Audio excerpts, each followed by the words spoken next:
Okay, good morning everyone, and welcome to the final session of this outstanding annual symposium. My name is Emad Shahin. I'm a visiting professor at the Center for Contemporary Arab Studies, and I'm chairing this panel. Actually, this session will focus on the policy implications of the energy revolution, and I'm delighted to welcome our speakers who will address the various strategic, global, and economic implications that are resulting from the changes in energy technology and production.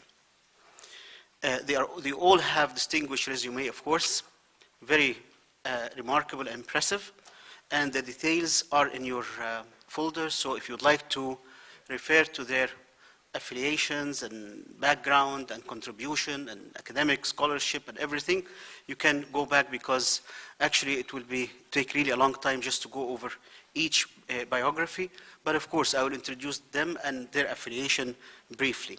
We have Professor Casimir Yost, adjunct professor at Georgetown, who will address the geostrategic shifts, the energy variable, and more.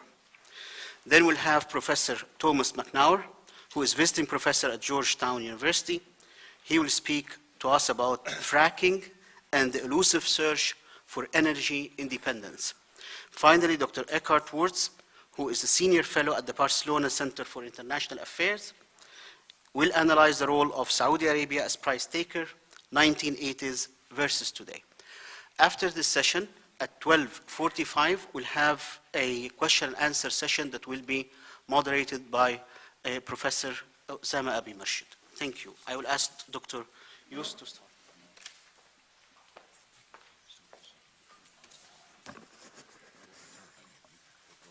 Well, thank you so much. I'm delighted to be on this final panel. When you're speaking at the final panel of an interesting conference such as this, you're moved to say that everything that should be said has been said, but not everyone has said it. And so our panel will pick up on some of the themes that we've heard over the course of the last few days. This has been a very, very interesting discussion, and I think all of my panelists were a little bit concerned that the last panel would trip excessively on our subject matter, but my sense is that the synergy is going to be a good one. My perspective is going to be just a little bit different than some of my colleagues that have come before me. I come as much out of the practitioner community as I do out of the academic community, and my faculty colleagues might say, therefore, I feel less burdened by facts. But what I'd like to do is to reflect a little bit on that experience, my experience in government as I address the issues at hand. And let me begin with an anecdote. In 2009, I joined the National Intelligence Council, directing an office called the Office of Strategic Futures. And one of my colleagues in that office, Major General retired Rich Engel, came up to me and he said, "Cass, you need to be thinking about the shale gas and oil revolution." And I tried to appear knowledgeable and sort of nodded my head in agreement, but the truth is I didn't have a clue what he was talking about. And this despite having spent 2.5 years in the eastern province of Saudi Arabia covering Aramco for Citibank, but that had been many decades ago, and I clearly hadn't kept up with the literature. But I took Rich Engel's input seriously and proceeded to delve into the subject matter with him and with other colleagues in the building. And what we found early on was that if we wrote a memo for the for the NSC, all we had to do was put energy revolution in the topic, and right away we'd get a most interested customer downtown who would take whatever we were taking. So I was at the National Intelligence Council from 2009 to 2013, and that during that period the U.S. government began to wrap its head around the geopolitical consequences of this revolution, and that's what I'm going to talk about today. Two analytic points. Energy is but one variable that is going to shape the future. We've spent the last 2.5 days focused on energy, but if you look, and I'll speak to this, if you look at the forces that are going to shape the future, energy is but one, albeit a consequential one. And the second is, as some of my colleagues have said, we're early in this story. It's going to unfold over years, over decades, and so we oughtn't to be too caught up in what's going on at this moment. What I want to do is the following. I want to identify a number of the other drivers that I think are going to be consequential as we look to the future and make some relationship between those drivers and the issue of energy. I want to say just a bit about national winners and losers as we look at the immediate consequences of this revolution, and to include the collapse of oil prices.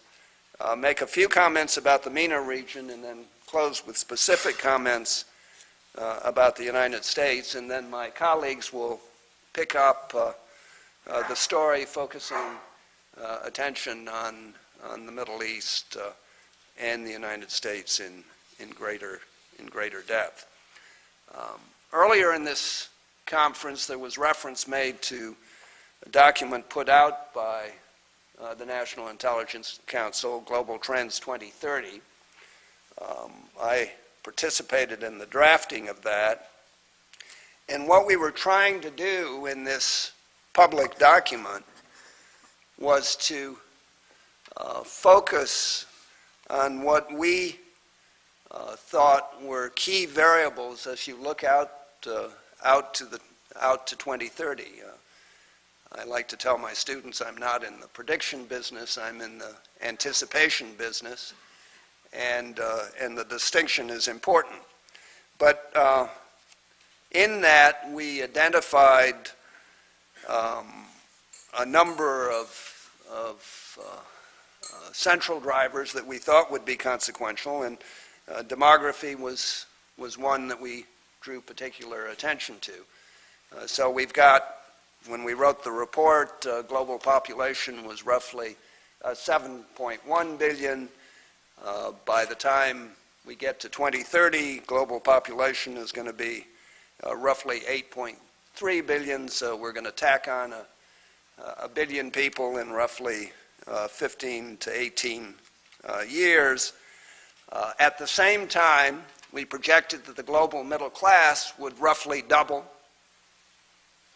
Depending on how you define that middle class, we're looking at 1 billion people today that are in the middle class, and if you look out to 2030, we're looking at 2-3 billion people. And of course, if you're in the middle class, you eat up a lot more resources than if you're poor. You eat more meat, which requires more energy. You drive more, so on and so forth. So the demand issue, if you look just at demography, is going to be a critical variable going forward.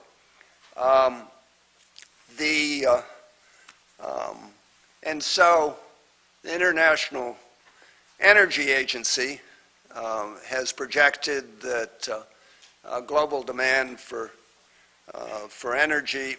oil will rise from 92 million barrels a day in 2014 to roughly to 99 million barrels a day by 2020.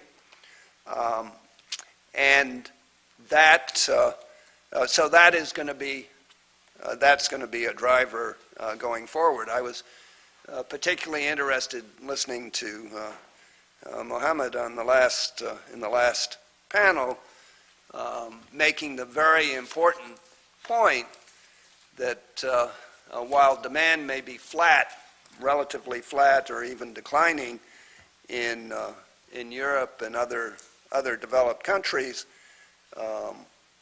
there will be important upward pressure on demand in the Middle East, notably Saudi Arabia, but not just Saudi Arabia, and then certainly in Asia, which will be the big driver. A second variable that we pointed to was this enormous diffusion of power that's in process. Moise Naim has written persuasively on this. He, in a recent book, Power is Spreading and Long-Established Players are Increasingly Being Challenged by Newer and Smaller Ones. And arguably, that's the world that the big players, the big countries, the United States, China, Russia, and in the energy sector, Saudi Arabia, are facing. This diffusion of power across the globe, and it is, as much as anything, the power to block, as much as the power to construct. If you have any question about this observation, look at the United States Congress.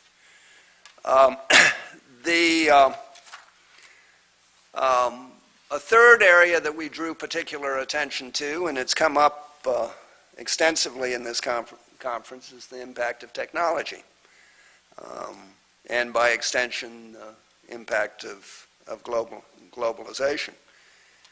And as so much in life, there are good news and bad news stories here. IT revolution, of course, has had a dramatic impact in empowering millions and helping to connect people all around the globe. But it has also had the negative impact on man's ability to destroy man.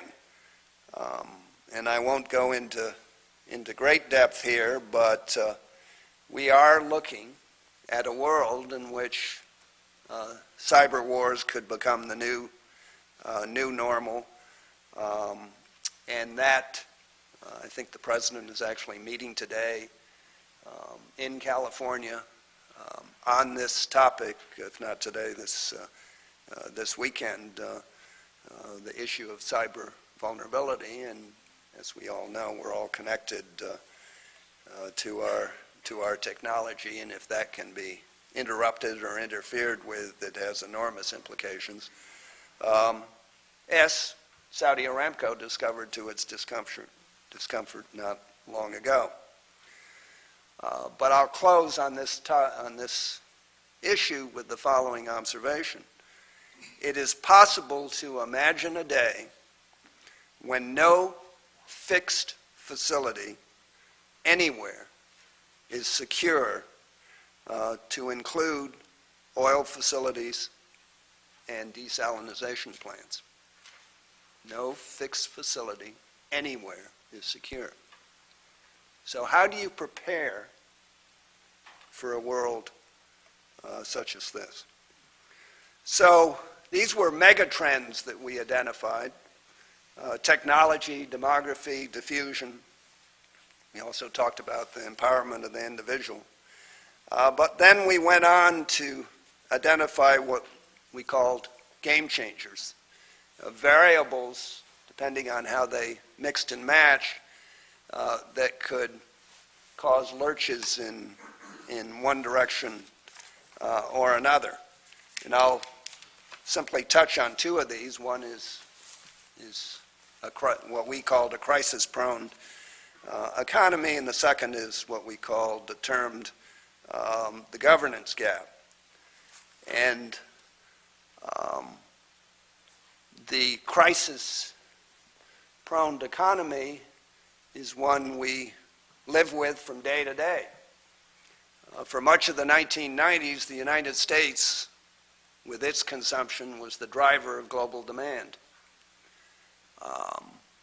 For the first decade of this century, China has been the driver of global demand. And it is unclear going forward who's going to be, what country or group of countries is going to drive global demand going forward. And how might that be interrupted? The United States is very much struggling with how it accommodates itself to a very rapidly changing labor market. But we're not the only ones. The introduction of robotics into economies is having a consequential effect for labor markets all over the world. On the issue of governance, I saw that the Pew Center just came out with a survey in which they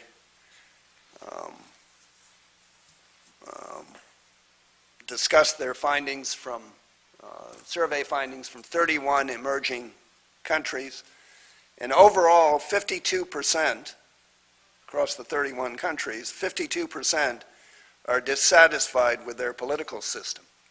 But what's interesting about the study are the regional variations. So 61% expressed dissatisfaction in the Middle East versus 60% who expressed satisfaction in Asia. So these regional variations on issues like governance can be consequential. So if you put these trends together, it seems clear that the world, the promise of globalization, is facing hiccups. And the MENA region is clearly experiencing more than just hiccups, what one of my former colleagues referred to as fragmentation on steroids. But MENA's not alone. Putin, in his resort to a dangerous form of hybrid warfare, is attempting to turn back the clock to an earlier era, and both China and Russia are talking in historical terms about spheres of influence, if not explicitly, at least implicitly. So this is the background music to the Shale Revolution.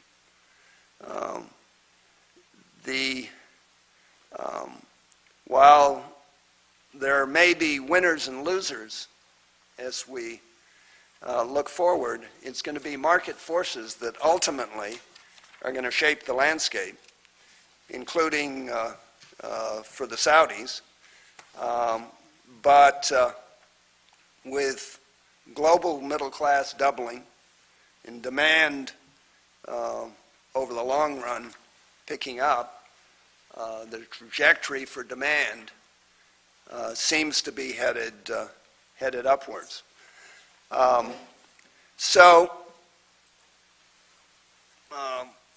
As we look at the contemporary period and attempt to project out, you have two countries that are vulnerable to lower prices, at least two countries, Iran and Moscow. And both of these countries simultaneously are being sanctioned by the international community. The Putin, who is something of a control freak, has been buffeted by forces entirely beyond his control. And that's what the diffusion of power is all about. But it remains to be seen whether either Iran or Russia is going to buckle under these pressures and fundamentally change their policies. Saudi Arabia, of course, and we have discussed and will discuss further today, has a cushion somewhere between 750 and 790 billion, and that's a nice cushion to have. And so they are less immediately impacted in a negative way than, say, a Venezuela or a Nigeria or a Russia or an Iran. On the upside, China, which imports roughly half of its oil, or more importantly, a country that has not come up much in our discussion, India, that imports somewhere around 70%. Lower prices are good news for both of these countries. But having said that, China in particular is deeply conscious that the oil that it depends on comes through two choke points, Straits of Hormuz and the Straits of Malacca, and that both of these choke points are effectively controlled by elements of the U.S. Navy. And so if you're a strategic planner in China, you want to try and figure out how you mitigate what they view as a vulnerability. Now, one way that they do that is to diversify supply, and therefore you see China going into Central Asia. You see China concluding gas deals with Russia. But particularly in Central Asia, they bump up against the traditional power in that region, and that is Russia. And so it's going to be interesting how Russia and China interact in this space between the two countries. Much depends, it seems to me, on how long the relatively depressed prices continue. They do so for an extended period. Higher cost producers, including offshore drillers and U.S. unconventionals, will cut back on production. And as was noted in the last panel, we're beginning to see the signs of this. The FT reported the other day the number of oil-directed rigs active in the U.S. has now fallen almost 30% from a recent peak of 1,609 in October of last year. On the other hand, the International Energy Agency expresses confidence that a price correction will not interfere fundamentally with the broad direction of the shale revolution, but that clearly is a variable that has to be examined in greater detail. The United States, which has been the huge beneficiary of this shale revolution, is faced with choices that it's not had since the 1970s, to whether to export gas in LNG form, and maybe ultimately oil, and whether to use these exports to assist friends or pressure competitors. And I'll say more about the United States in just a moment. Let me turn briefly to a few comments about the MENA region and then about the United States.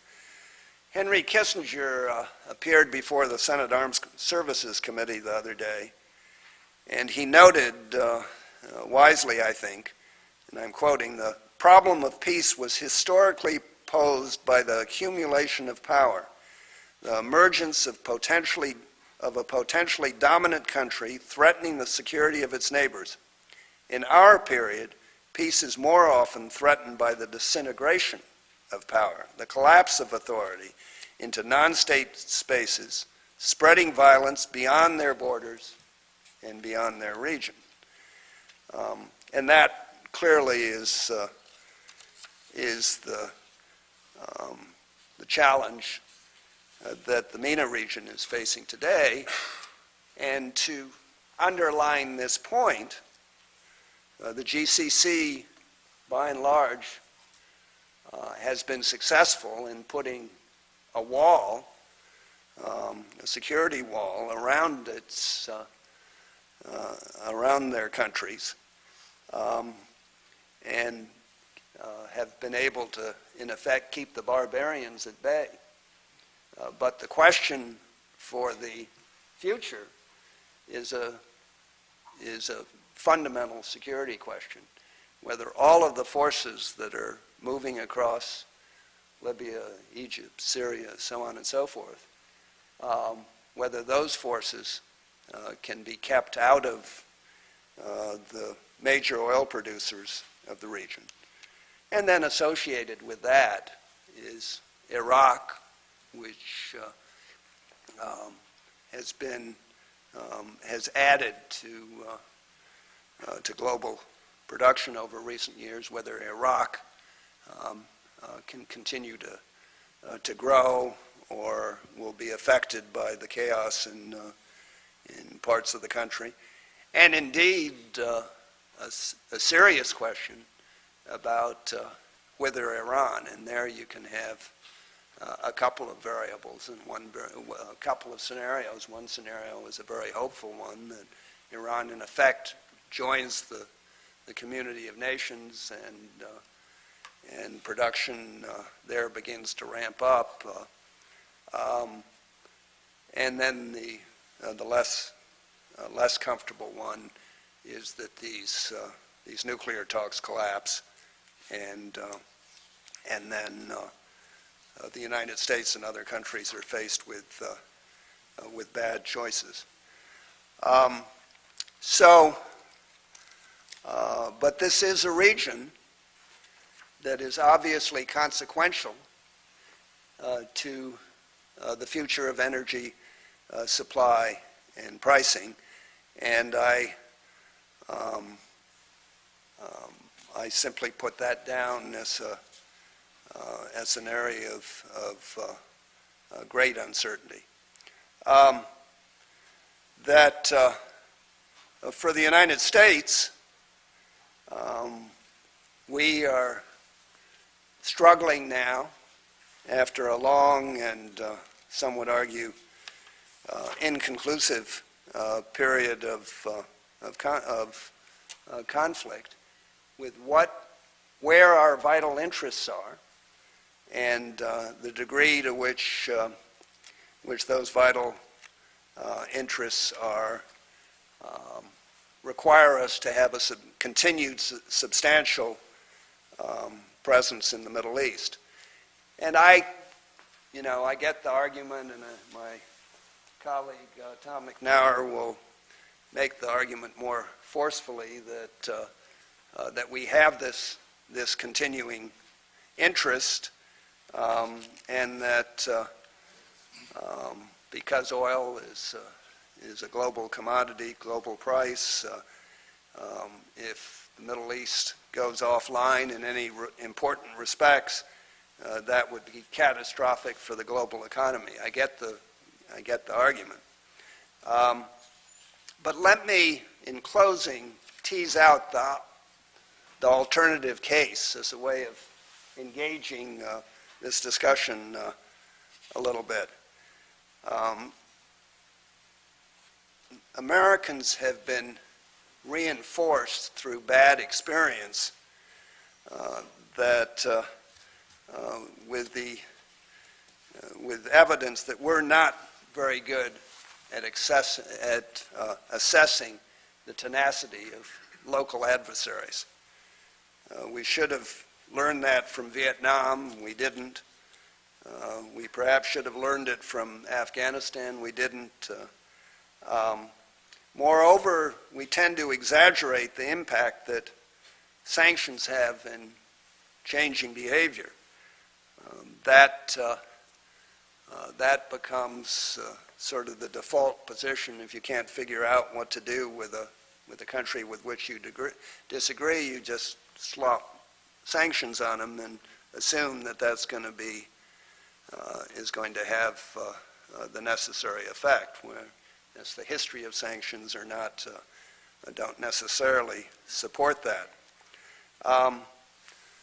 So part of the argument, you know, I used to be, as Mohammed knows, I used to be a banker, and if I had my banker hat on, I would say the United States is overbought in Middle East equities, and we need to balance our portfolio and get a few more mutual funds from the Middle East and from Latin America, and get rid of our more vulnerable Middle East, not get rid of, but diminish our Middle East portfolio. Well, you know, countries are not bankers, and so a lot goes into the calculus.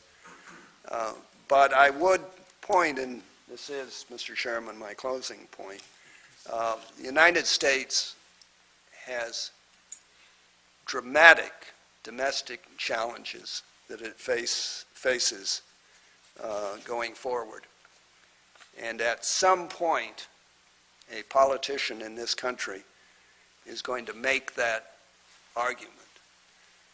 Why are we protecting the sea lanes so that China can get oil from the Persian Gulf when 14.7 million Americans are defined as poor, 6.5 million are defined as extremely poor, when the median family income is down 4.5% over the last 5 years, when African American males constitute 6% of the U.S. population, but 40% of those murdered in this country, when there are roughly 1 million African Americans in the U.S. prison population of 2.3 million, when 76 million baby boomers have begun to retire and, as I put it, feed at the federal trough. And to put this in concrete terms, every single day for the next 20 years, 10,000 more Americans will become eligible for Social Security and Medicare. And this translates into payments to individuals, which now comprise 72% of federal spending, leaving for defense and other discretionary topics the balance. So the demands on us domestically are escalating, and as an internationalist, I appreciate the arguments for continued significant U.S. engagement in the Middle East, but as an analyst, I have to be cognizant of the pressures, both domestic and international, that indicate or point the way to some fundamental changes in policies. I worry less about whether energy producers can meet energy demands if the market's permitted to act as it should. What worries me is the possibility that the market can be interrupted in fundamental ways by conflict, as it has been in Libya, by sanctions, as it has been in Iran, by bad governance, as it has been in Nigeria or Venezuela. And I worry, too, that the U.S. will come to a fundamentally different calculus about how to weigh domestic versus foreign priorities. Thank you.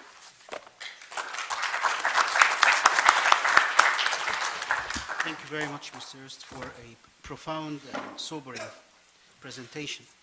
I think you should go next. You want him to go for? Okay, next. Okay, go ahead. All right. All right. So move next to. They contradict everything I'm going to say, so I want to. All right, Mr. Woertz, and he will talk about the Saudi Arabia as price taker. There's a password. Yes, Yes, presentation. Tarek. PowerPoint.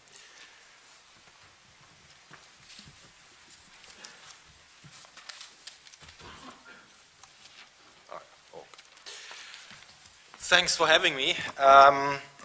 On the plane to Washington, I was watching a Jimi Hendrix movie, and there was one scene where Eric Clapton refused to go on stage because he found Hendrix too tough or an act too hard to follow. And after Mohammed's excellent presentation, I feel a bit like Eric Clapton. Yeah? To make it even more difficult, I virtually agree with every word he has said. Yeah? So, nevertheless, I will try to add maybe a couple of further perspectives by asking how does Saudi Arabia position itself currently in the oil market? What is that oil market anyway?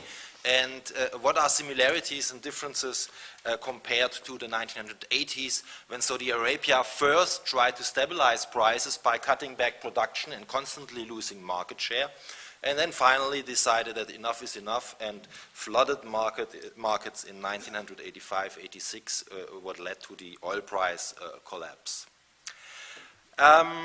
Like George has pointed out in his presentation, there are gas markets with widely differing price levels, but there is one oil market globally. Yeah? So there's a huge difference between the two hydrocarbons. Having said that, there are oil prices. Yeah? There's not just one oil price. That does not only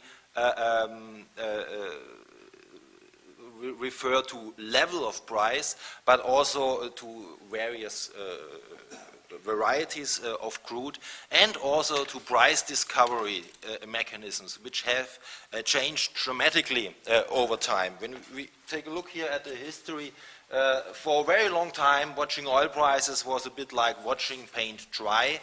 Essentially, from the 1920s to the 1970s, it was a managed market by the Seven Sisters internationally and by the Texas Railroad Commission domestically in the US.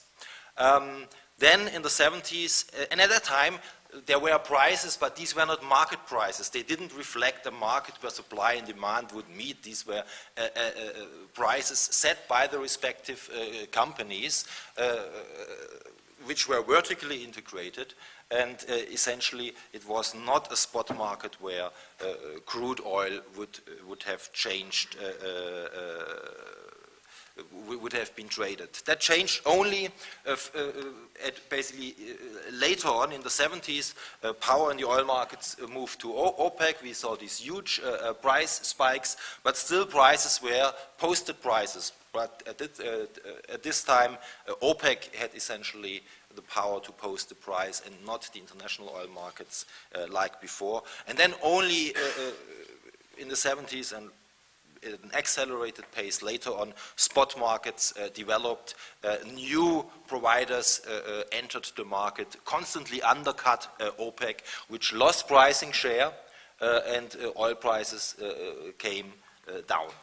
Most notably, new producers like Alaska, like the North Sea, like the Gulf of Mexico. And then we see these renewed price spikes just recently. And we also see that obviously oil has become much more volatile than in the past. And that is not surprising because oil is a very strategic and very essential commodity with a very peculiar market behavior that supply and demand are inelastic. You do not commute more, or you don't stop commuting when oil prices are rising. You simply have to. And you do not commute more when they are falling just because commuting is so much fun. On the other side, on the supply side, supply at least in the short run, if not middle run, is also inelastic. Huge upfront investments are necessary, and you do not decide that on a whim here. You rather want to be sure that oil prices have maybe reached a new level where investments might be profitable. And then once you have decided that it takes a long time to start the whole financing the production process and ramp up production. On the other hand, once you have that production in place, you do not stop producing just because oil prices are collapsing, because you have spent the money already. So you will continue producing just to cut your losses short. So we have considerable volatility, and in such a market, of course, the swing producer, the producer that can throw spare capacity on the market in times of crisis is essential and very important. In the good old days, it was the US. All this time, it was the US. When there was an Arab oil boycott during the Suez crisis in 56 or in 67, the market, or the global markets, not oil markets, as we've seen, they were basically intra-company prices, but essentially there was not a huge reaction. That only changed in 73 when, at a time when the US had lost its spare capacity, and swing producing capacity moved to OPEC. And actually we should stop talking about OPEC in this context. As Mohammed has said, it's a cheating club.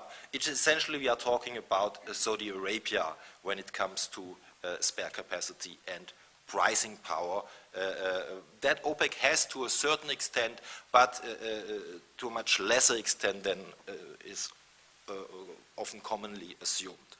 Here you see the various pricing schemes. The important thing is now we have market prices. We have now oil supply and demand meeting on international markets. We do not have vertically integrated oil companies anymore since the nationalization of oil companies in the 70s. So essentially we have a completely new price discovery mechanism, and for the first time since the 1980s we can really speak of market prices for oil. Market prices, they are mostly set in London, the Brent futures, and in New York, the WTI futures. So countries like Saudi Arabia are following these benchmarks, and their oil is discounted because the quality is not as high as the light sweet oil, and then being sold on markets. But price discovery happens in London and in New York, not in Riyadh. And so again, we have prices for various qualities of oils, and here you see WTI and Brent only represent a very small portion of global production. Most of the crude varieties have a higher sulfur content, so they are more sour and are more heavy. That has implications as well. For example, during price hikes in the past, Saudi Arabia was often saying, listen folks, it's not us. We have increased production, for example, during the Libyan crisis, but the market cannot absorb our crude varieties because there's no refining capacities out there. It's your fault. You have not managed to ramp up your refining capacities for the crude varieties that are out there. This picture has changed a bit. We have seen some new refining capacity coming on stream, most notably in the Gulf region itself, but that needs to be taken into consideration, that we have here various markets. For the same reason, WTI also has lost its role as a benchmark to a certain extent, as the prices in Cushing's, Oklahoma now much more reflect a local oversupply as a result of the shale boom, rather than international scarcities. And for that reason, for example, Saudi Arabia has moved its pricing, its benchmark pricing, away from WTI and follows now a sour crude basket published by Argus, the service company. We've discussed that already a lot. Essentially, the main additions to supply in recent years came from the US and Canada. That was the big surprise or the big development on the supply side. It was not really on the OPEC side. I mean, Saudi Arabia has slightly increased production in 2013 also to make up for the losses in Iranian supplies as a result of sanctions. But essentially, the surprise in the case of Saudi Arabia is, hey, why haven't they cut production to stabilize prices? Okay, we have here seen natural gas production. So the future. By the way, we haven't discussed that, but it's interesting. All the increases, the overall increases in natural gas production in the US are attributable to unconventional natural gas production, while the conventional gas production has fallen. And most notably, these companies do not break even by selling the methane. They break even by selling natural gas liquids which follow the oil price to a considerable extent. So we also need to ask ourselves, will the fall in oil prices have impacts on the producers of unconventional natural gas? Why are the natural market for natural gas liquids?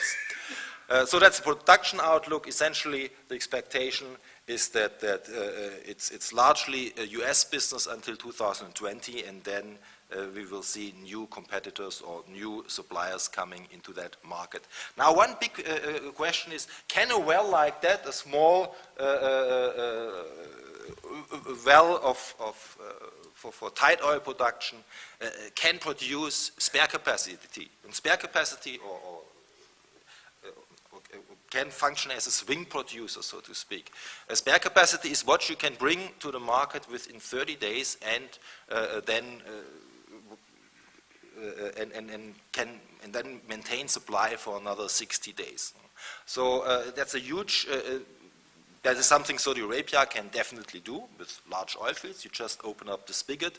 The question is, can these various and disparate smaller producers, can they represent some sort of flexible spare capacity of marginal producers entering and exiting the market in a landscape that is highly professional, has a very good and unique supporting infrastructure globally in terms of oil services companies, rig providers, and so on. And might they be able to complement the role of Saudi Arabia as a supplier as a swing producer going ahead? And might there be also possible forms of cooperation? Here you can see why Saudi Arabia, okay, it says OPEC spare capacity, but most of it is Saudi Arabia, is so important, and why markets react extremely nervous when reserves are down to very low levels. You know, like here 1 million barrels per day during the commodities boom of the 2000s. While at the same time we already had much larger consumption levels than in the 1970s or 80s. At one point in the 1980s, we had about 10 million spare capacity in the system. Now in 2006-07, only 1 million barrels of spare capacity.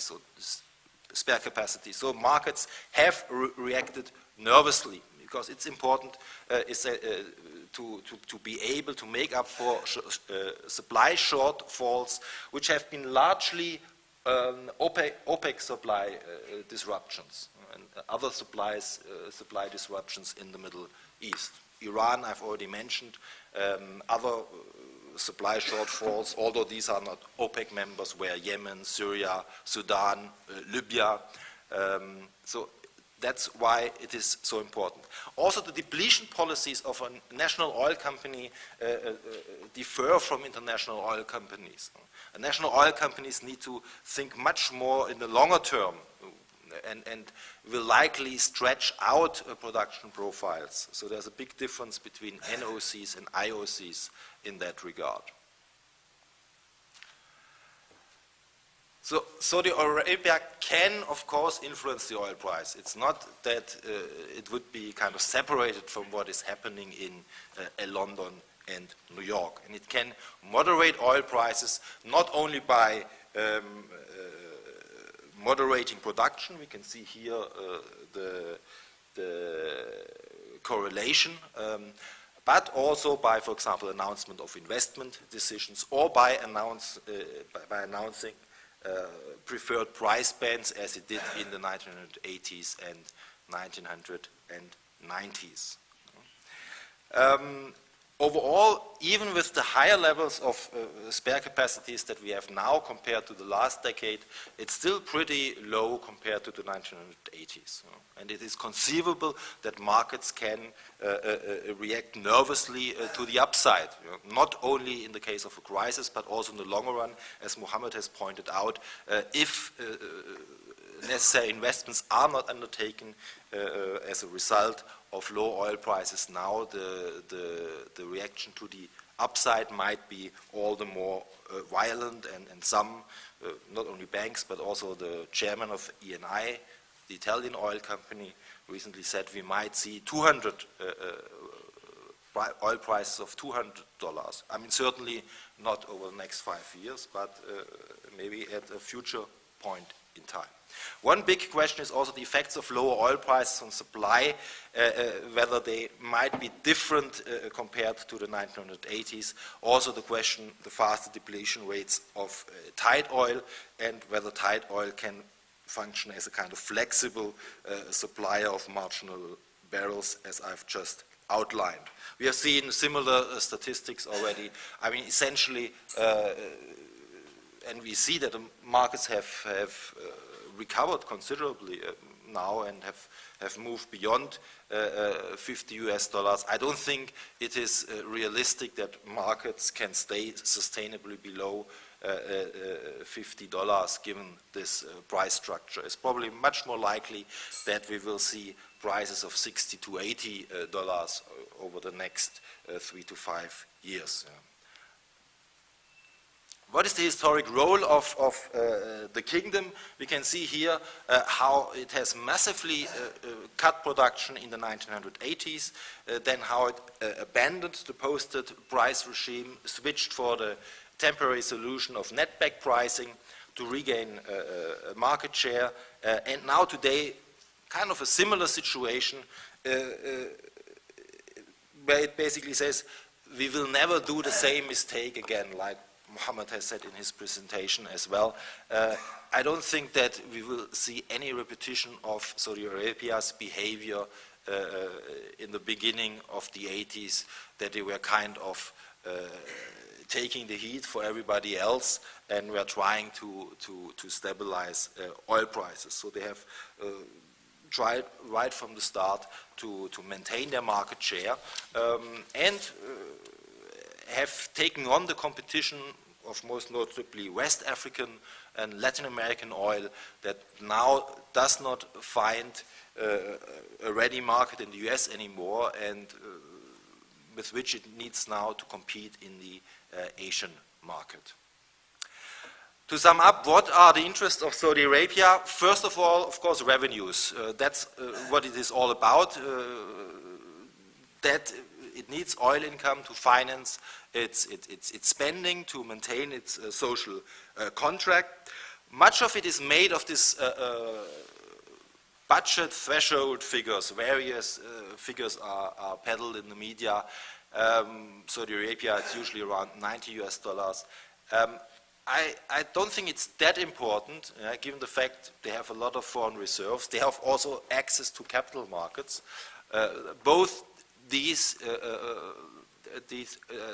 issues do not apply to Iran and Venezuela. So they are in a relatively safe position, market share, maintaining of spare capacity, which is providing a public good. We need to have a swing producer. So why is Saudi Arabia supplying this public good? There is sometimes a debate inside Saudi Arabia. Why is our government investing billions of dollars into spare capacity that is then never used, and which is essential for global markets, but still it's never used and we pay for it. So why? I would say the answer is that this makes the geopolitical strategic position of Saudi Arabia in the global system, and also its importance for allies like the US, even in the advent or hypothetical advent of complete US self-sufficiency. There will be always a dependence on Middle East oil. There cannot be energy independence in a good, in the case of a good that is fungible and traded on global markets.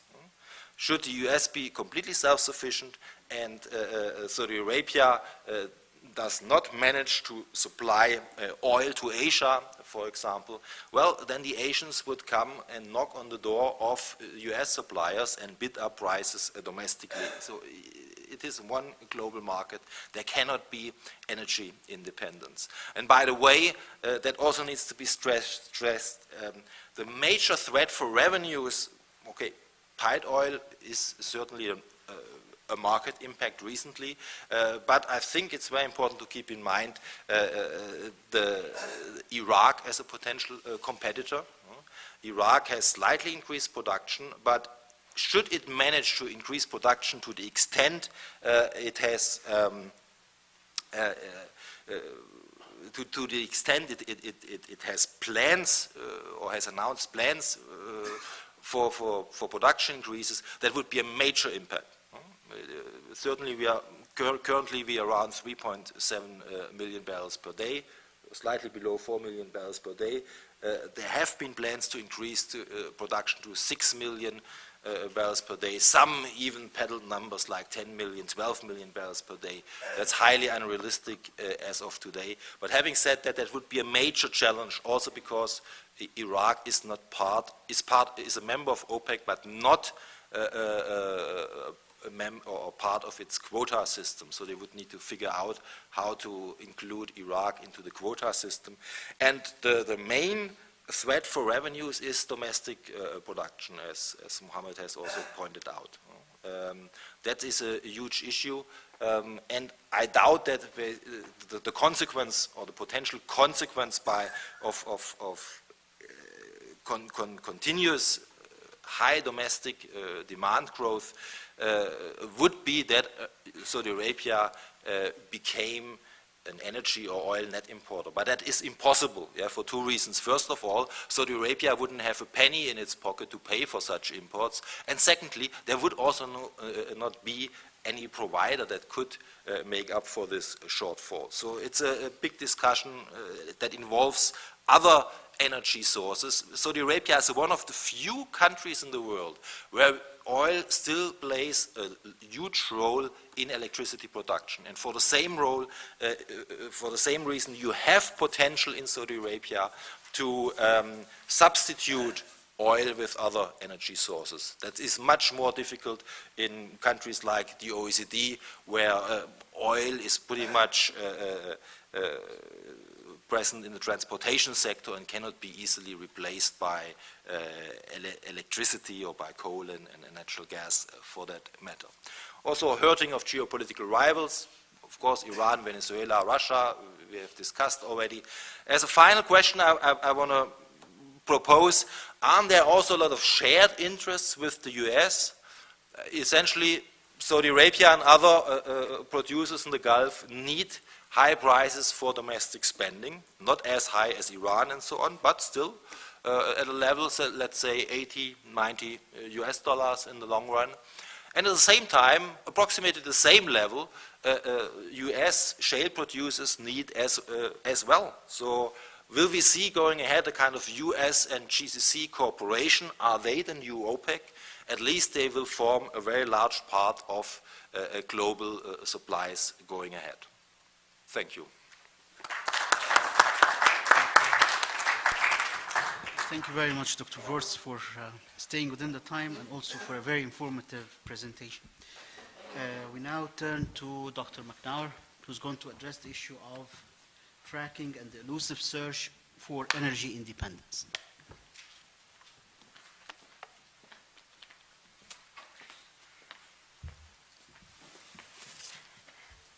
I guess I could give Eckart's briefing. Well, let me begin with by echoing the thank yous of other speakers to the sponsors for inviting me, and especially to the other speakers. Try to imagine how nerve-wracking it is being the last speaker, especially after this morning, when everybody's talking about oil and natural gas, and that's what I'm supposed to talk about. And frankly, if I were smarter, I would probably have a more subtle and carefully nuanced presentation, just having listened to this morning's presentations, but I'm not that smart, so you'll get what I'm going to say, and then maybe in Q&A we can sort this out. There's one thank you I'd like to add that I haven't heard, and that, you know, one of the reasons I'm not using slides today is and I think that other speakers have probably experienced this too, you have your slides and you get to the venue and the technology just isn't set up, it doesn't work, and there you are, you know, sort of without your briefing. And I'd like to thank the support people who, you know, sort of undergird all of this and make it all happen. It's been very smooth and I hate to use the word seamless, but, you know, it's been as close to seamless perhaps as we can get, so thank you. The other reason I don't use slides, by the way, if you look at my bio, I spent a chunk of my life wandering the halls of the Pentagon, where nary a word can be spoken without PowerPoint, right? Much less convey important ideas. And so when it always saddened me. I thought, you know, for thousands of years, humans exchanged important ideas without slides. Now, in a mere 20 years, we've evolved a life form that you know, can't exist without PowerPoint. So when I came to Georgetown, I thought I'd escape that. It turns out I didn't. But I have this overreaction. I think the slides this morning have been very helpful. Graphs, data, that's what you use slides for. In the Pentagon, you just put your paper up on slides. Anyway, so thanks to the support staff for that. The title of this presentation is Revolutionary Question Mark, and with that as background, I feel sort of like a dinosaur, or rather retro, because I don't think fracking has yet produced a revolution, and there's been some powerful continuities that I want to talk about, especially with regards to oil. This morning's speakers have gotten at a lot of that, but I'll try to draw it together with some rough generalizations, and then pursue the implications of that for U.S. Security policy in the Middle East and the Persian Gulf. Let me start with, dare I say, some crude generalizations that we've heard before. Oil consumers, I'm going to talk about oil, not natural gas. Oil consumers really do confront a global market in which price is roughly determined by the balance of supply and demand. Eckart put that, I'd never seen that before, you know, the different types of oil. Obviously, you're going to have differences in price according to the quality of the oil. Also, transit costs, although they are not often large in comparison to the value of a tanker's cargo. But by and large, there's just a global market here. Last year, oil producers produced just under 93 million barrels a day. Consumers somewhat less than that, which explains why the price has dropped over the last 6 or 7 months. U.S. fracking played an important role in that. We brought about 3.5 or 4 million barrels of oil on the market. We didn't export any of that, but we didn't import. So the world has that much more oil out there. But you know, Libyan crude came online. Iraq, I think, exported more last year, so you had an overabundance of supply. Meanwhile, on the demand side, as everyone has said, China grew less than expected, and Europe just lurches from one crisis to another. So we have low prices. I don't expect that to last. Question is when, and it starts to go up and to what level. So to those people who use the excuse of low gas prices to go buy that Hummer you always wanted, you know, can I suggest a short-term lease maybe? Because, you know, sooner or later that's going to become a burden to you. It is somewhat depressing how, but if you're a believer in prices and markets, a fall in the price of gas evidently sends many people out to buy that expensive gas guzzler that they always wanted to own. let me derive some ancillary points from that having to do with security. First of all, it doesn't matter where you buy your oil. I'm going to pay roughly that price for it, whatever the global price is. And I say this because, especially in the last few years, I've heard a lot of people say, China imports a lot of oil from the Persian Gulf. The U.S. never really has. I mean, we have Canada, Mexico, Saudi Arabia is in there, but, so the Persian Gulf's more important to China than it is to the United States. I think Eckart made the point, so shut down the Persian Gulf. China's just going to sit there and say, woe is me, while the U.S. just goes ahead and pumps its oil. China's going to look for another market and bid up the price. We're all going to pay that higher price. So unless you don't consume any oil, I mean, the real question to ask is not where your oil is coming from. What is it as a part of your economic activity? Actually, oil plays a bigger role in our economy than it does in China. China is a little less than 20% of its energy consumption is oil, a lot of coal, and then a little bit of natural gas. And if they were able to frack and lift natural gas, I think it would displace coal, not oil, as it has in the United States. So it doesn't matter where you buy your oil. And another point that Eckart made, and that is, even if the United States, and really I think George Shambaugh said this morning, you better, when you think about the United States and energy, think of North America, Canada, Mexico, and the United States. It's increasingly an integrated energy scene, okay? Even if North America lifted all the oil it needed for its own needs, it would still pay the market price for oil, right? Texas will charge you the market price unless you impose price controls. We tried that. We tried that a couple of times in the 1970s. We're lousy at it. We're really lousy at it. Massive dislocations and misallocations. It sometimes is amazing to me that members of Congress who would defend to their death, the importance of markets and capitalism and free choice, when they talk about energy security, and especially about never having to depend on Saudi Arabia again, they're really implying something other than capitalism. I don't think they know that, but they are, okay? So, for better or for worse, you look at the global oil market, and I think the point that has been made is it's not so much OPEC. Saudi Arabia is still the global swing state. Now, Mohammed Ramadi made an important point. Its ability to swing is a lot less now than it was back in the 1970s when power over oil had really moved from kind of Texas in the 60s to Saudi Arabia and the Persian Gulf in the 70s. Its ability to adjust, but frankly, when markets are tight, as they were in the 70s, the early 70s, you don't have to move much to affect the price.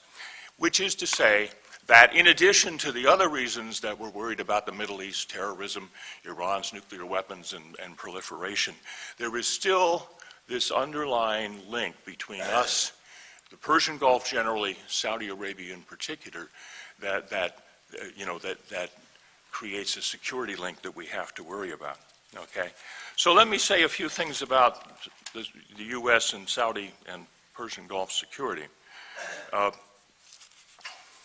First of all oil consumers have the same interests. So this is not a security mission that only the United States tackles, although we tend to be out in front. You may not know it, but there is always an aircraft carrier, a U.S. aircraft carrier somewhere around the Persian Gulf. Nobody else has big ships out there. We do that. Still, in a crisis, you can see the collaborative nature of this. And I'm thinking back long before many of you students were aware of this. I wrote a book about this many years ago in the midst of the Iran-Iraq War. And at the end of that war in 1988, the war, which had mostly been confined to the Iran-Iraq border, spilled over into the Gulf. There was a real threat to tanker traffic. For better or for worse, the U.S. agreed to protect Kuwait's tankers, and all of a sudden 5 European oil consumers provided navies for that undertaking, and they sort of divided up the Gulf and they patrolled their sectors. Okay, so in a crisis you see sort of the common interest all oil consumers have in this. Now, if such a crisis were to rise today, you'd have one more major country, China. which wasn't even exporting oil back in the 1980s. It started wasn't even importing oil in the 80s. It started importing in the 90s, and now is a huge oil importer, huge oil consumer.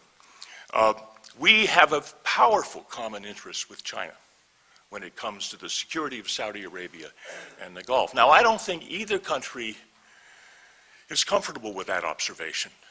I think the Chinese, first of all, if you came up as a kind of a communist economy, that the notion that a strategic commodity would be left to the vagaries of a market just doesn't make sense. The Chinese are just uncomfortable with that. Moreover, that when they look out, they see the U.S. Navy everywhere protecting the sea lanes, and they see U.S. companies lifting oil. They think this has got to be a conspiracy, right? This is all propaganda. This couldn't be a free market. And I think they're overcoming that. I think they're coming to terms with the fact that this is a market and it affects our price as well as theirs, but it's not easy for them. On the other hand, for the U.S. Navy in particular, there's so much zero-sum quality to our engagement in the Western Pacific now, air-sea battle and anti-ship ballistic missiles. To think that the Chinese Navy might actually play a constructive role right alongside us in the Persian Gulf is a hard one. They are playing a constructive role in anti-piracy with a very few ships. But it's very, nobody in the Navy wants the Chinese to sail their new carrier over and join us outside the Strait of Hormuz. And yet, to my mind, if China wants to be a global navy in 20 or 30 years, it can do that.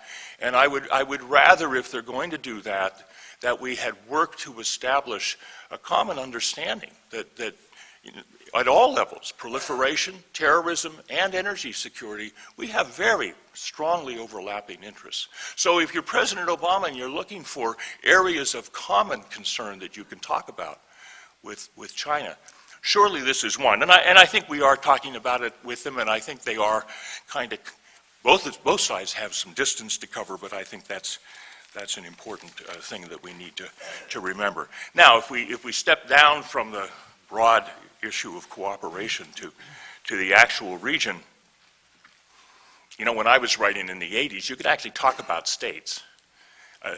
None of them, not very pretty states. You didn't want them to live next door or anything. Iraq, Syria, but still states.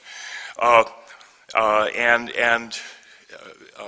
the trick was, it was a pretty dicey time, right? The Shah had fallen, replaced by a virulent theocratic regime. The Soviets had invaded Afghanistan, and you can't imagine all of the hawks in Washington thought that this was all preparation for invading Iran and taking the Strait of Hormuz and getting a stranglehold on U.S. oil supplies.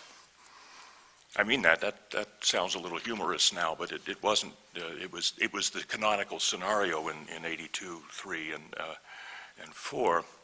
But you could still talk about states, and the trick was, can you project power, military power, to the Persian Gulf when nobody out there wants you to be around, right? Because you're allied with Israel. Your forces are toxic, right? Only Oman was willing to give us even a minimal amount of basing, and now it was possible to do that. Now you look out there and you can't talk about states, especially Iraq and Syria have dissolved. You're dealing with terrorism, sub-state actors, the rise of ISIS and the so-called caliphate. But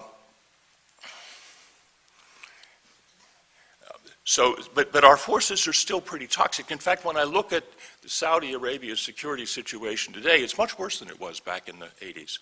And that's partly because of us. It's also partly because of the Saudis. So this is still a very delicate part of the world, and I think all presidents would just like to get the hell out of it because, we just don't get this.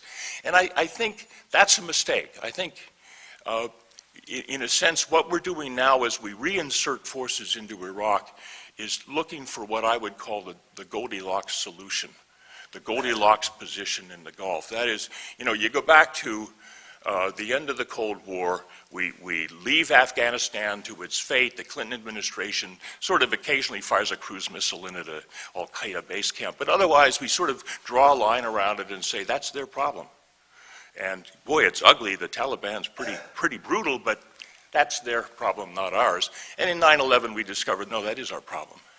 So that the soup was a little cold in or the oatmeal was a little cold in the 90s.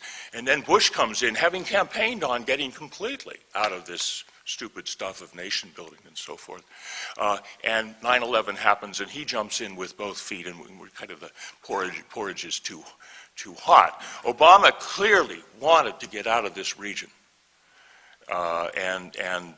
There's a debate about whether he could have stayed in Iraq after the end of 2011. I think he could have, but I realize very smart people with lots of experience disagree on that. I think it was a mistake to leave. And I think if President Obama himself has now reinserted forces, it's evidence that, this is our concern, and we have a role to play here, not just a military role, but certainly a military role. And the mission here is not, in my view, not defeating ISIS.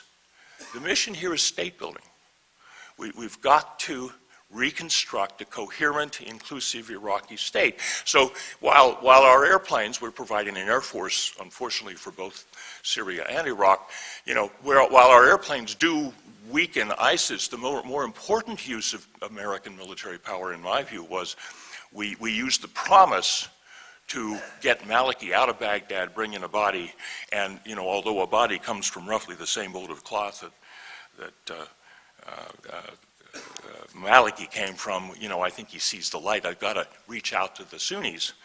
And I really think the incompetence of the Iraqi military in Anbar province had less to do with training than it had to do with not having any allegiance to the government in Baghdad, to being persecuted by Baghdad, sort of literally between Iraq and a hard place, right?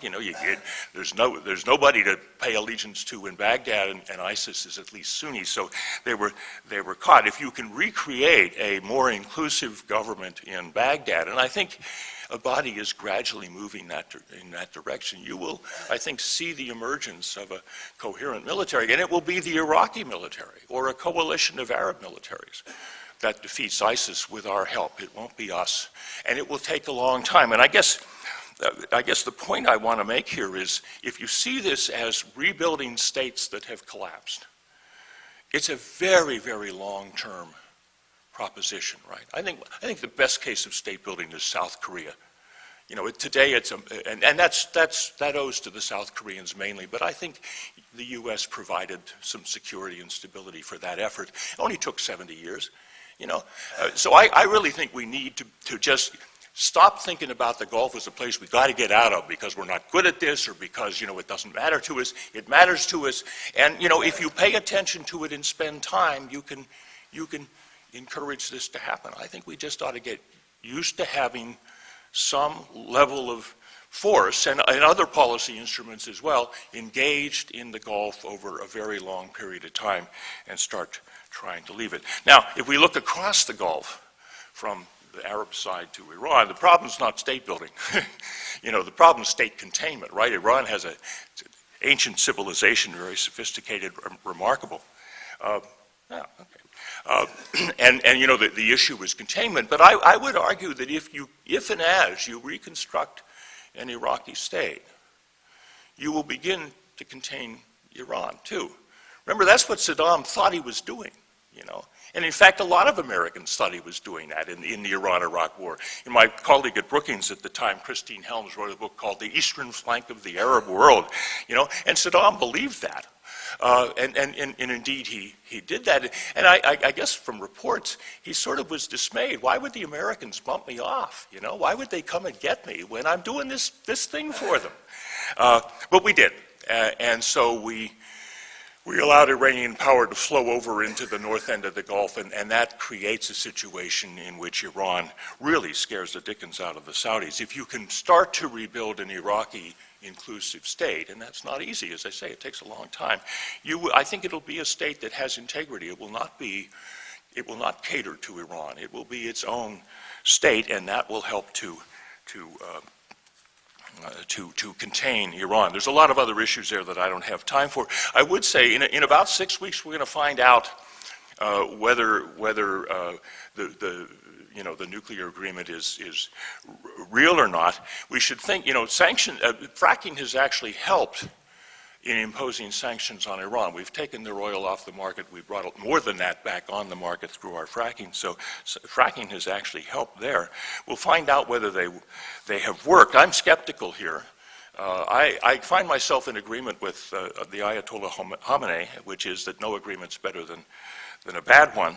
And I think right now a bad one for us is what Iran seeks, which is far too much infrastructure and an instant end to sanctions. I'm also skeptical of reports that the Obama administration thinks it's time for a détente and rapprochement with Iran. I think that's got to happen. But I don't think we're nearly there yet. I think Iran is still very much in the hands of a revolutionary regime that owns a lot of the infrastructure in Iran and it has a huge stake, an economic stake in the status quo, and needs the great Satan to sustain its rule. So in that sense, we ought to do the best we can to avoid looking like the great Satan. We've clothed our pressure, our sanctions in an international forum, P5+1. It's one of the reasons I think bombing Iran is a bad idea. The other is it won't work. But you know, why should we confirm all of the radicals in Iran in their belief in a great Satan? We should just try to be as unaggressive as we can while still maintaining sanctions if we can. Okay, we could go on. Let me just end with two observations. First, I do think that Americans constantly are trying to get out of this part of the world because it is messy, it's complicated, and we don't seem to do very well there. I think we need to take the opposite view. If we stick with this at a fairly modest level, we can slowly begin to affect things in the region. We don't have a lot of control, but we have on the margins important levels of control. And a final point has to do with the way we conceive of our strategy. Too many Americans want President Obama to pronounce a detailed strategy of how he's going to handle Syria and Yemen and Iran. And I think this is a classic American view of strategy. It's something the president puts out and then everybody goes out and does it. And yet that's not really how strategy is made. It's not how Clausewitz talks about strategy. Elliot Cohen in his book Supreme Command doesn't talk. You know, what strategy is an evolving product of an iterative process of having a vision of where you want to go. You want to rebuild states and then trying some things and seeing how they work and then reformulating strategy as you go along. And I think we have to have a lot of patience here and a lot of flexibility in the years ahead. I don't have a strategy for Syria. The president doesn't either. But there will be opportunities to move in that direction if we see this as a long-term project. Thanks. Thank you very much for an impressive presentation. We now have like 30 minutes for some concluding remarks and some questions and answers. So I would like to turn the floor to Dr. Osama Abi Mershid to moderate this session. And actually, we have Q&A. Sorry. We have Q&A for the panel. Okay. All right. Okay. So we'll start the Q&A session. I would ask those who would like to make comments or to ask questions just to introduce themselves and also their affiliation. And if you can make the comments in the form of a question and brief, of course. Thank you. Now that's a novel thought. Except for the dean. Okay. Tom mentioned that the U.S. and China have consistent interests or shared interests in the security of the Gulf and really all the way, I suppose, all the way from the Gulf through the Straits of Malacca and beyond. If our interests are common, should we be concerned about who is maintaining the security of this supply line? I mean, does it matter which Navy is in charge if the interests are in common? And what are the implications of a more robust Chinese security presence anywhere across the Indian Ocean? Yeah, you know, I think they're going to be, is this, I guess it's not, is it on? Okay, it's on. I think that's a question that a lot of people are asking, Jim. I would say we should be, you know, there's so much tension right now in the naval engagement in the Western Pacific that it's hard to imagine a more cooperative Chinese-American naval engagement, even though we have some over in the Arabian Sea, right, the anti-piracy patrols. I think every chance we get to talk to China about how important freedom of the seas is to them as well as to us, we should take it. And if that means cooperative naval patrols, I don't think they have the Navy to do that right now. But if that means cooperative naval patrols, I'm for it.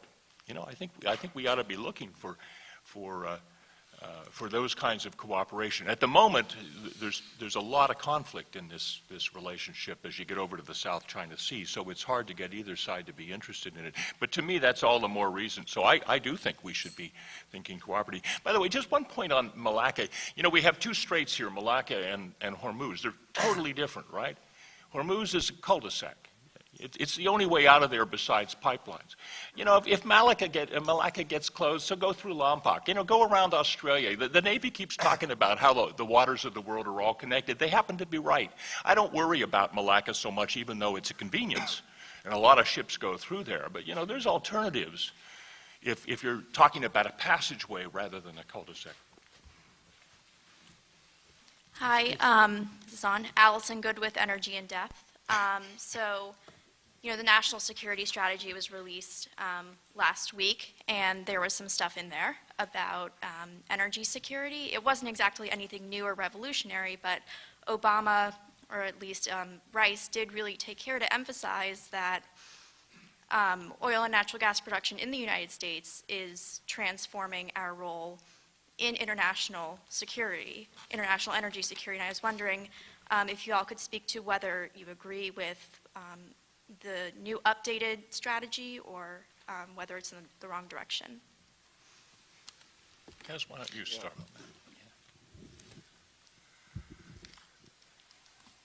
on that? So I think what we've got is a case of expectations exceeding the facts, and you've caught some of that in comments that you've heard over the course of the morning. The expectations have been, and part of this is just a natural political calculus. For the National Security Advisor of the United States to this represents an opportunity to say, you know, we're going to be using American oil, we're going to be using American gas. It enhances our power that we're retrofitting our LNG export terminals and turning import terminals and turning them into LNG export terminals, and we're going to be able to influence behavior going forward. And this has been a growing chorus within the administration, and I think it's reflected in the latest national security strategy. But as I think all of our commentators have laid out, this is a moving train, and we're going to have to see where this all settles as it becomes a little more pronounced. And I would be a little bit cautious about looking to essentially a political document released in the closing months of an administration, and would be much more interested in what the candidates in 2016 say about these very important issues. How we intend to use energy going forward. Are we going to use it as a stick, or are we going to use it to support our friends? When Mr. Putin engaged in his behavior in Ukraine, members of Congress rushed to the mic and said, "Oh, well, we need to start exporting gas to LNG to Europe," completely ignoring the facts behind a statement like that. That we can't simply export LNG to Europe, and even if we could export LNG, we probably wouldn't export it to Europe. We'd export it to Asia because that's where the price is. So I think policymakers are given to exuberance, and this is viewed as a good news story, but you need to take that exuberance with a little grain of salt. Well, yeah, as I've said, no country in the world is energy independent, and the US is no exception. Even the Gulf oil producers are not energy independent. Kuwait and the UAE now import LNG from faraway places like Australia. The UAE has signed a 1-2-3 agreement to develop its nuclear industry with the US. They all have plans now to expand renewable energies dramatically, hopefully. And again, there will be a lot of room for cooperation with other OECD countries like the US or in Europe. And finally, in terms of refined products, Iran is maybe an oil exporter, but a large importer of refined products. Emirates Airlines does get its refined kerosene from India mainly. So one could go on and on. I think energy dependence and energy independence is neither feasible nor desirable. Yeah, it should be clear from what I just said that I think that where oil is concerned, the situation has been more an evolution than a revolution, and I don't think that much has changed. And I agree with Kaz that the political rhetoric runs ahead of reality. You know, in the XL pipeline debate before Christmas, the representative from Louisiana got up and said, not only will completing this pipeline create, thousands of jobs, but it'll free us from our dependence on Saudi Arabia. Yeah. And I just thought, first of all, does he believe that? Or is that just political rhetoric? On gas, though, I mean, George Shamba, I think made an important point. Gas and oil are very different. And I wonder if in a longer-term scenario, the lifting of gas won't have some fairly dramatic implications. Eckart is right.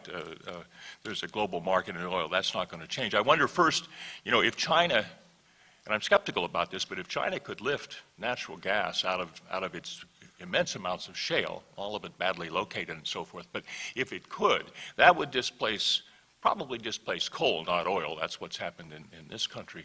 But it would clean the skies over Beijing and Shanghai, or at least you can imagine that, and it might loosen their dependence, their import needs from the Gulf. Meanwhile, if we take the time and the effort to put together the export facilities, and these take some years to build, and begin to export maybe east and west, I think it might actually affect Putin's leverage.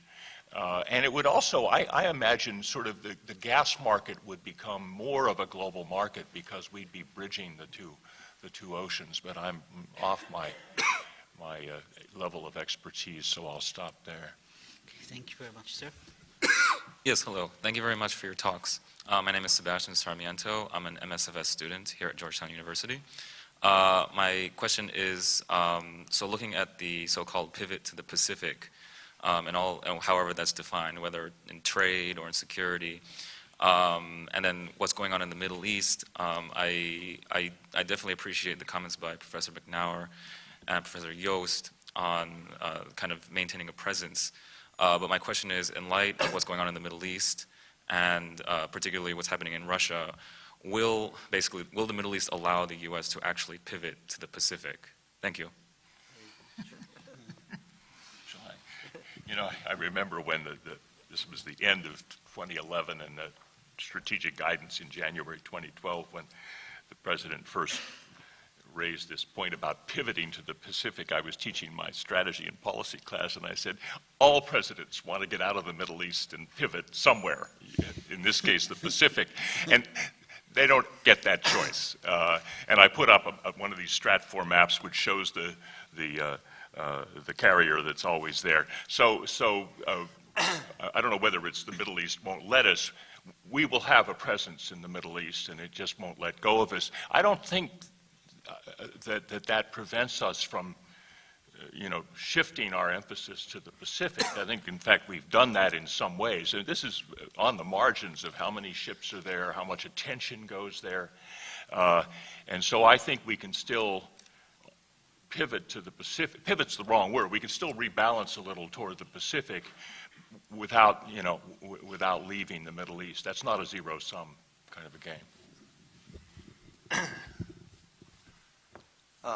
So one of the issues that has become a defining issue on whether this rebalance has legs to it or not is the Trans-Pacific Trade Agreement that is in the process of one hopes, coming to a conclusion, the negotiations coming to a conclusion. But it is not a foregone conclusion that the Congress will give the President the authorities he needs to finish the job. And for Asians, they're conflicted. On the one hand, I've had Asian friends say to me, we got worried when President Obama threatened to use force after, established red lines and threatened to use force after Syria transgressed a red line, and then didn't do it. So how much confidence can we place in the United States if they can flip that way? But then on the other hand, they'll say, as a follow-up, we just think you spend too much time in the Middle East, and China loves it, but your friends don't love it. So that in part is just the challenge of being a big power. We have to serve many interests, but what has become a test case, at least for Asians, is whether we can conclude and get to the President's desk this trade agreement that is emerging, and whether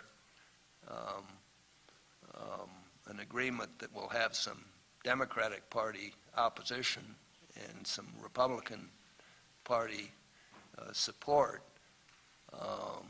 will make its way through the Congress. If it doesn't, then a very important aspect of the rebalance goes right down the toilet. Okay, very good. Professor. Thank you for excellent presentations. Eckart, I can assure you Eric Clapton is far, far better than Jimi Hendrix. At least we understand what he's singing. You raised a very interesting point at the end about future OPEC being, USA plus the Gulf and Saudi Arabia. I would like to put something else, that despite two acts being passed by Congress and the Senate, but vetoed by two US presidents, no OPEC shows also still this latent hostility towards the organization, and specifically to Saudi Arabia, as was mentioned by Tom. Now, I find it a bit hypocritical that the United States is trying to form its own unofficial OPEC, North America, between Canada, the United States, and Mexico. The eventual passing and approval of the pipeline from Canada will also put more stress on Saudi Arabia. The type of oil that's coming from Canada is the heavy type, which Saudi Arabia produces. And I think this will put at risk the 400,000 barrels, whatever it is a day, that Saudi Arabia is selling to the United States, which means they have to find alternative markets. And secondly, ask themselves again the question that you raised: why are we there having the spare capacity to help on the geopolitical issues other countries? Secondly, what is also very important, and I don't think has been raised in the last 2 days, is the United States changing its export policies on energy. And it's now exporting, or approved to export, to Mexico. And here's a country that's an oil producer, just like Indonesia, is now also energy dependent from somewhere else. So my question to you is, this new alliance in North America, how will you think it will evolve? And secondly, will this issue of anti-OPEC, anti-Saudi Arabia still continue when, as we saw, the organization itself is becoming less relevant in the world in terms of final production? Thank you. Thank you. Who would like to handle this? Yes. Yeah, this anti-OPEC feeling is widespread, but lacks substance, and it's quite amazing how such a paper tiger is able to stir up very deep and lasting emotions. But it's an established trademark, and I wouldn't expect it to go away anytime soon. I think what you mentioned there with the Keystone Pipeline and a certain segmentation of the oil market is interesting, because right at a time where the natural gas market becomes a bit more like oil, more fungible with the increase in the LNG trade, we see a bit of a segmentation of this global fungible oil market. Not just in this North American case that you mentioned, also that some of the Asian countries that are dealing with the Gulf have tried to get some kind of privileged bilateral deal. Japanese, for example, they had an investment in the UAE, where it was agreed to have privileged bilateral access to feedstock supplies in case of a crisis or so. Also, these storage facilities that Gulf countries have in Asia, of course, come with some, if not in writing, so at least in reality, with some more bilateral arrangement. We will see where it leads. So Saudi Arabia is obviously anxious to keep a foot in the U.S. market, and for that reason it always had these higher Asian premiums in the past, and tried to offer its oil at a relatively discounted price to the U.S. that you cannot just justify by larger transportation costs. So we will need to see whether it maybe tries to maintain a foothold or tries to compete with Canadian supplies. But it's definitely interesting that we have a certain segmentation in the oil market. Yeah. What, there was a second question? Or Part of the question. Yeah, the alternative OPEC. The alternative OPEC. I mean, of course, obviously this is not meant entirely seriously, yeah? And I don't expect the U.S. to become an oil exporter. The U.S., or let's put it like that, the U.S. will continue to import heavy crude, and it should export light crude also to make WTI a more credible global benchmark again. So, and once again we see there is no energy independence, even in the case of crude oil. Yeah, so, but I wouldn't be surprised to see closer cooperation between the US and the GCC countries on energy and oil trading issues, also because they share similar strategic issues. So often it's portrayed as GCC countries versus shale oil. I think we also need to see that there's a considerable convergence of interests. Well, I guess this concludes this excellent session, and please join me in thanking the panelists for wonderful presentations.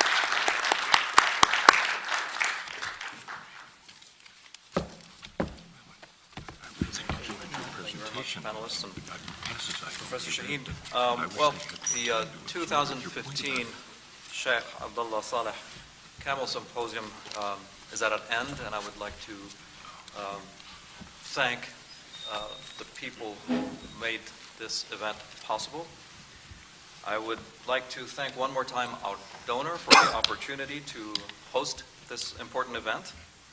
I would like to thank our audience for braving the temperatures, for attending and participating, and of course our excellent speakers for sharing their insights and for pushing us to think about the various connections really between energy, the environment, and security. And I can't recall the last time I heard so many different conference perspectives complement one another in such a rewarding and promising way. So I want to thank all of you again for your very excellent contributions. Of course, I would want to thank my CCS colleagues, Rochelle Davis, Fida Adeli, Emad Shahin, and my co-victims on the symposium committee, my colleagues, Marwa Dawoodi and Joseph Sassoon. Their help was invaluable in the product that you were able to see over the last 3 days. The CCS staff has been terrific throughout. Rania Kiblawi, Kelly Harris, Susan Douglas, Vicky Velosic, Julie Yell, and special thanks to Tariq Radi for being the man of the hour. Thank you very much, Tariq. And last, definitely not least, our fabulous team of work studies. Marissa Ilnitsky, Nora West, Nora Neal, Jonathan Dromgoole, Alexandra Foley, Haley Lepp, Joshua Ward, Natalie Kalis, Rocio Sanchez, Zachary Curry, Madison Ashley, Amy Courtney. Basically, it takes a village to put a 3-day conference together these days, so I want to thank every one of them for their invaluable help. We were planning to use the next 20 to 30 minutes to give the audience the opportunity, under no compulsion, to maybe ask questions not only of the last panelists, but of our depleted core of panelists from what I've seen, but there are still some who stayed the course. But again, I understand that a lot of you are eager to start the weekend. However, there is this opportunity, so unless no one manifests him or herself in the next 30 seconds, I will consider this conference officially closed, starting the clock now.